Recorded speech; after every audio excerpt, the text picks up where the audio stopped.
Hello and welcome to this episode of the Maryland Risk Management Education Podcast. My name is Paul Goeringer and I'm the Extension Legal Specialist here in the Department of Ag and Resource Economics. And my apologies for this coming out slightly delayed schedule.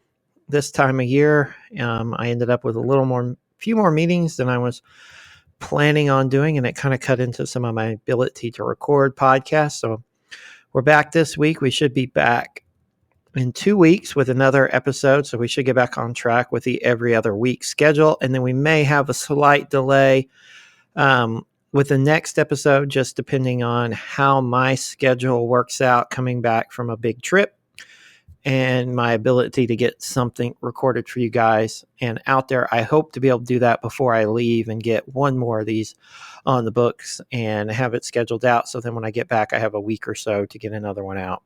But that's kind of the schedule. I'm not planning on a delay, but there may be one, which will set it back, delay it a week, and then we'll have a new podcast. But as you can tell from today's episode title, we're going to look at what the federal estate and gift tax limits are for 2019. I'm getting this out a little late in the year, but did not want to start the year off with this one right away. Had some other issues wanted to cover.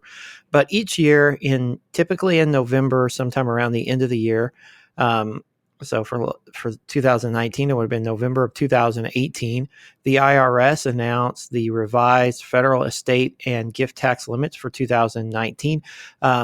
These tax limits go up each year potentially go up each year based on inflation. Each one is designated in the law to go up by inflation, and we need to pay attention to those. And Maryland's has hit a cap this year, and we'll talk about that as well. So for 2019, the federal estate tax limit will increase from $11.18 million per individual to $11.4 million per individual. And the federal gift tax limit will remain at $15,000. Federal gift tax limit can only go up to the nearest $1,000. So it typically will be at one set for a few years. So it went up to $15,000 in 2018. So it'll probably be at $15,000 for a few years, and then it will increase depending on how quickly inflation rises.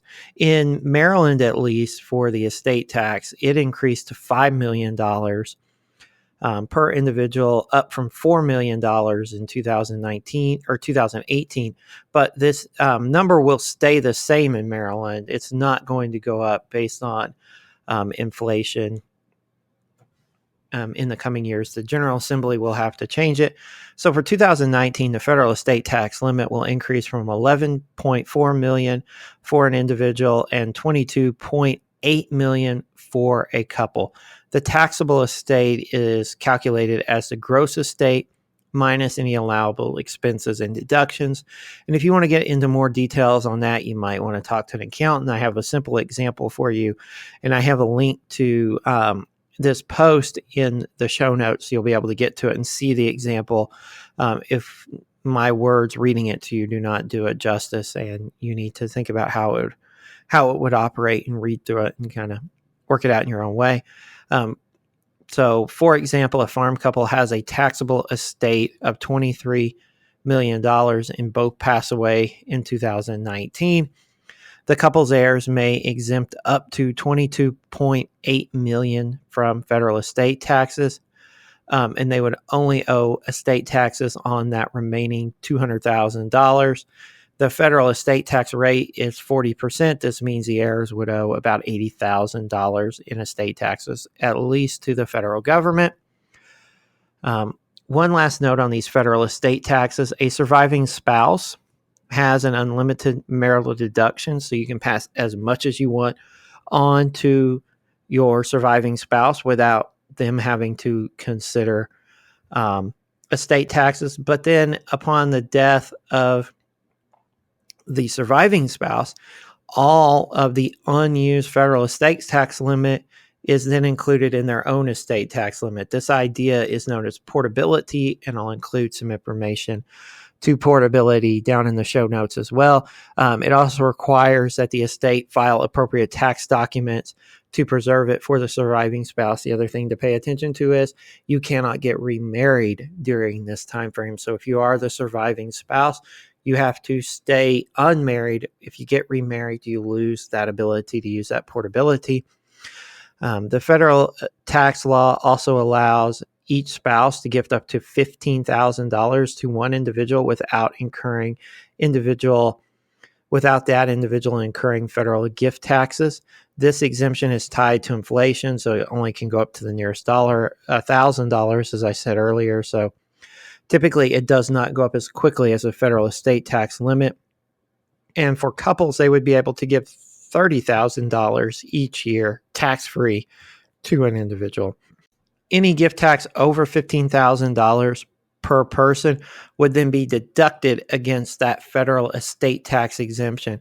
So if, for example, a couple gave a child a gift of $31,000, so they're a couple, they give a child a gift, so we have two people together, so they can give up to $30,000 combined together. The $1,000 over the gift tax exclusion would then be reducing the federal, would then be tied to reducing the federal estate tax exemption. So the federal estate tax exemption would go down for the couple by $1,000, or for each individual by $500. So, instead of $22.8 million, we now have a little less than that.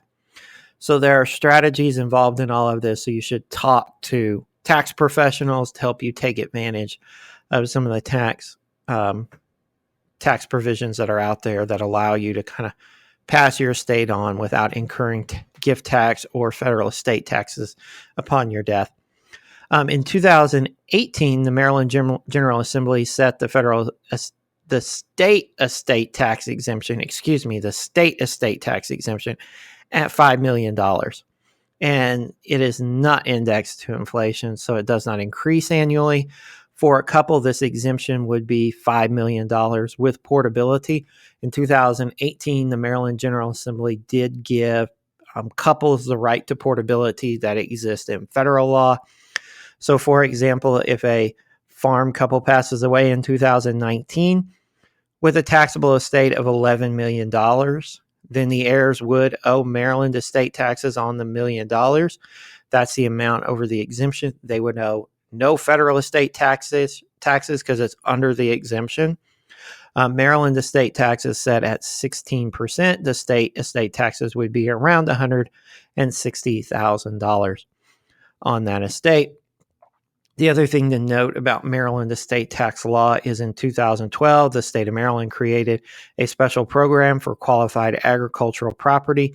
This program exempts up to the first $5 million of qualified farm property from Maryland estate taxes, and the property must remain in agricultural uses for at least 10 years to be eligible. If you take it out, if your heirs take it out of agricultural use, then they would owe back taxes on it. And as I kind of like to highlight, Benjamin Franklin once wrote, "In this world, nothing can be said to be certain except for death and taxes." With that in mind, farm families concerned about hitting the top federal estate tax exemption or the top of the Maryland state estate tax exemption need to begin working on, how are we going to pass this farm on to the next generation and maintain it? So they need to work on that farm succession and estate plan or plans to potentially limit some of these taxes down the road. Maybe a goal you have, you need to work with some qualified tax advisors to be able to help you limit your taxes, and that can result in a tax plan keeping the farm in operation for potentially future generations down the road. Failure to do this properly can force surviving family members to sell family assets to pay taxes on the inheritance. They may owe estate taxes on that inheritance and have to pay it. This is different than inheritance tax. I need to say that, Marital, as long as it's within certain limits, there would be no inheritance tax in Maryland. Outside the family, there may be. In addition to a tax advisor, farm families should consider working with additional teams such as an attorney and financial planner to be able to develop this succession plan. Thank you for listening today. If you have any questions, please let me know. You can get a hold of me at AgLawPaul on Twitter or LGOERING at umd.edu. If you have any thoughts on future episodes, please, send them my way. If you like what you see, subscribe, keep up. Let me know, what I can do better. But thank you for listening and enjoy the rest of your day.